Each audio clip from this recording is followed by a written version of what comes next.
भारत के कार्यक्रम में जुड़ा हुआ था। उनका दिल्ली से संबोधन था और पूरे देश के लिए उन्होंने उस कार्यक्रम का लॉन्चिंग किया था। उन्होंने यही बात सबके सामने रखी। 2047 में विकसित भारत की जो बात माननीय चौबे जी कर रहे थे, आने वाले समय में 2047 में अपना भारत कैसा होगा। 15 अगस्त 2047 को विश्व के सामने जब हम जाएंगे तो मेरा भारत कैसा रहेगा, विकसित भारत की मेरी कल्पना क्या है। आज we are underdeveloped, we are developing, we are not developed, ऐसे सब विशेषण हमारे को लगाते रहे। Can we not become a developed country. 2047 का लक्ष्य है, हम सबको इस दिशा में जाना है। अपने इस देश के हर प्रदेश को प्रयास करने हैं कि मेरा बिहार, मेरा प्रदेश, मेरा भारत 2047 में विकसित होने वाला है। क्या हम पीछे रह सकते हैं? बिहार पीछे रह सकता है? बिल्कुल नहीं। हमारे कुछ बातों के लिए हमारी संतुष्टि हो सकती है कि बिहार इतना कर रहा है, इतना वो कर रहा है, but that is not enough. पर्याप्त नहीं है ये। पर्याप्त होने के लिए हमको और भी आगे बढ़ने की आवश्यकता है। यहाँ बात हो गई, फिर एक बार मैं इसको दोहराता हूँ, बी वोकल फॉर लोकल। मुझे लगता है लघु उद्योग भारती का मोटो यही है।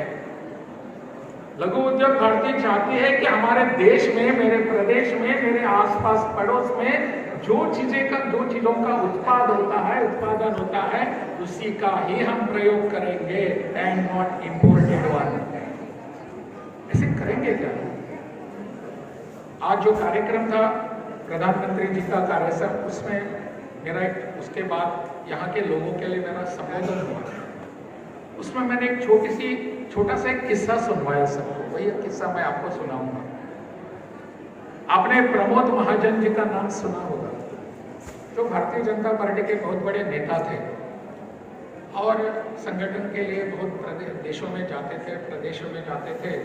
हमारे गोवा में प्रभारी बनकर वो बहुत बार आते थे। प्रमोद जी एक बार गोवा में आए थे, हम साथ में बैठे थे, एक बैठक चल रही थी। उस समय उन्होंने एक बात कही। उनका जो कहना था, उन्होंने कहा कि मैं आपको किस्सा सुनाता हूं। कुछ 2-3 महीने पूर्व मैं न्यूयॉर्क में गया था, अमेरिका।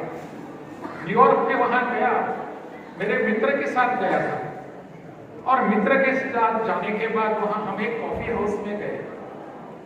कॉफी हाउस में गए, कॉफी पी ली, और कॉफी पीने के बाद उसका जो पेमेंट करना था, तो हमने अपने जेब से निकालकर उस समय की 1000 की नोट थी, रुपयों की, उसको मैंने लेकर उस काउंटर पर दे दिया। 1000 रुपये की नोट। तो वहां पर काउंटर पर जो बैठा हुआ था जो आदमी, उसने कहा, sorry, we don't accept rupees, please give me dollars. Pramod ji कहते हैं, मुझे इतनी शर्म आ गई। मैं इतने बड़े देश से आया हूं, इतना समृद्ध देश मेरा है, इतने बड़े लोग हैं मेरे देश के सभी इतने बड़े पूरे विश्व में जाने जाते हैं, लेकिन मेरा रुपया न्यूयॉर्क में नहीं चलता, मेरी करेंसी वहां नहीं चलती। मुझे बहुत शर्म आ गई। मैं वो डॉलर का जो भी जितना था बिल डॉलर से देकर वापस आ गया। प्रमोद जी कहते हैं आगे, हमको कहने लगे, मुझे उस दिन की प्रतीक्षा है जिस दिन मैं फिर से न्यूयॉर्क में जाऊंगा, फिर से उसी कॉफी हाउस में जाऊंगा, वहीं से कॉफी पीऊंगा, और कॉफी पीने के बाद मैं फिर से मेरे रुपये उनके सामने रखूंगा और वो उसको एक्सेप्ट करेंगे। दिस इज कॉल्ड विकसित भारत। हमारी इकोनॉमी स्टेबलाइज और स्ट्रॉन्ग कैसी बन जाएगी? अगर मैं मेरे आसपास ऐसे जो उत्पाद यहाँ जो लगे हुए हैं स्टॉल्स, उनमें से खरीदूंगा नहीं। कुछ इंपोर्टेड बातें ही मुझे चाहिए, चीजें चाहिए। मेरे कॉस्मेटिक्स होते हैं वो सभी इंपोर्टेड चाहिए क्या? हमारे देश में बनते नहीं।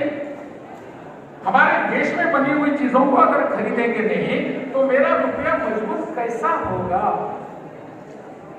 मैं कैसे न्यूयॉर्क में जाकर उसको वहां देख लूंगा, उस कॉफी हाउस में? आज परिस्थिति और अपनी स्थिति बदल रही है। विश्व भर में अनेक देश ऐसे हैं जो हमारी इस रुपये की करेंसी स्वीकार कर रहे हैं। हम रशिया से जो तेल खरीद रहे हैं उसका पेमेंट हम डॉलर्स में नहीं करते, हम रुपयों से करते हैं। ईरान से जो तेल खरीदा जा रहा है उसका पेमेंट हम अपने पैसों से करते हैं, रुपयों से करते हैं। भाई आज हमारा रुपी जो है, हमारी करेंसी जो है, हमारा चलन थोड़ा अभी स्टेबल बनने लगा है। क्यों? आपकी वजह से। आप इसके पीछे खड़े हैं। विकसित भारत का अर्थ यह होता है, विकसित भारत आपको 2047 में जो देखना है वो इसका आधार आज हम यहाँ इसकी नींव आज डाल रहे हैं।